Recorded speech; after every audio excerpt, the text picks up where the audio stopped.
It's been probably the most important work of my life. I'm using all the things that I've ever learned right now, here, in this role. My name is Reid Soskin.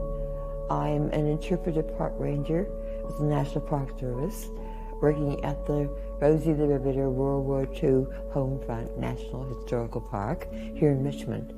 I've been here as a ranger for about 12 years.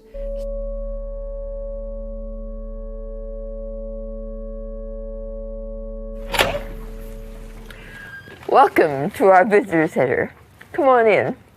Rosie the Riveter Homefront National Historical Park came into being as an homage to the women of World War II, women who left their homes and entered the workforce for the first time in non-traditional labor, taking the place of the men who were called to fight overseas. An important feminist story, but only part of the complex history of World Homefront. There's also the story of 120,000 Japanese and Japanese Americans who lost 2.5 to 4 years of their freedom and much of their treasure, as it turned out, simply because they looked like the enemy. The story of African American migration out of the southern states, seeking employment in defense plants throughout the country, sometimes successfully and as oftentimes not. The story of the great explosion at Port Chicago, an explosion in which 320 lives were lost, 202 of them being black dock workers. The mutiny trials that followed because 50 of those men refused to go back and load the ships. Many stories.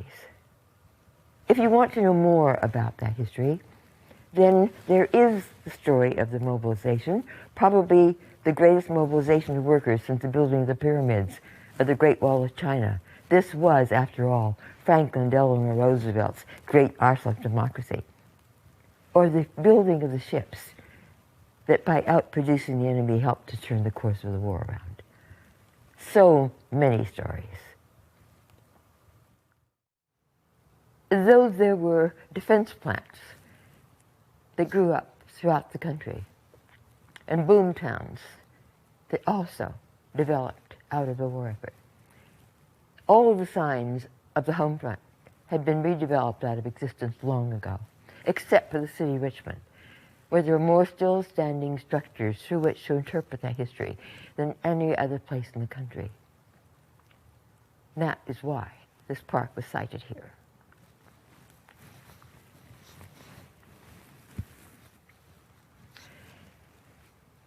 Henry Kaiser came into Richmond in 1941 under a Lend-Lease contract to build ships for the British, but came in here as a cement contractor who had never built a ship. He had to go to the library to find out how you do that. But he believed that if he introduced the prefabrication, mass production techniques that Henry Ford was using in auto manufacturing, he could revolutionize shipbuilding, and did. By building 747 ships in 3 years and 8 months. The Robert Peary, built in 4 days, 15 hours, and 29 minutes from the laying of the keel to the launch.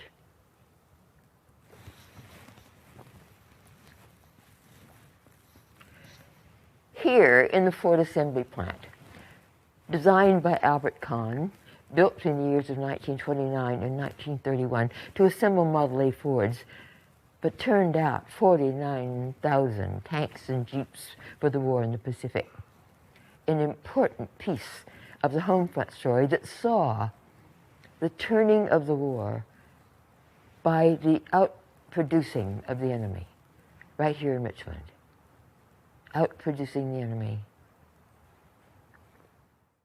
This period, which had preceded the racial integration of the labor movement by at least a decade, if you knew the sequence in which people were hired, because of course it wasn't an enlightened Henry Kaiser who was hiring people, but segregated unionists.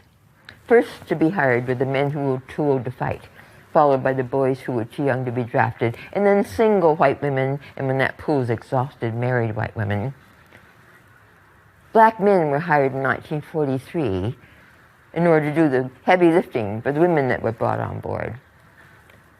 And though there are few possible exceptions, black women were not trained as welders until late in 1944 or early in 1945.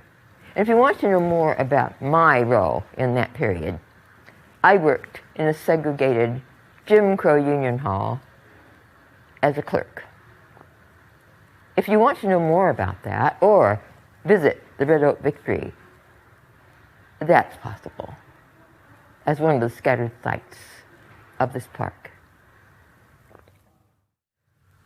Only a man with the audacity of Henry Kaiser would elect to import into a city with a population of 23,000 a workforce of 98,000 black and white Southerners who won't be sharing drinking fountains for another 20 years back in the places of origin. That won't happen until 1960, and we're talking 1942.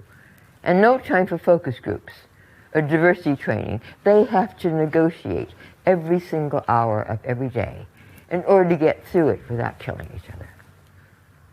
And nonetheless, they do that, and that acceleration actually propelled the social change from the Bay Area out into the rest of the country, where it still radiates out to this day.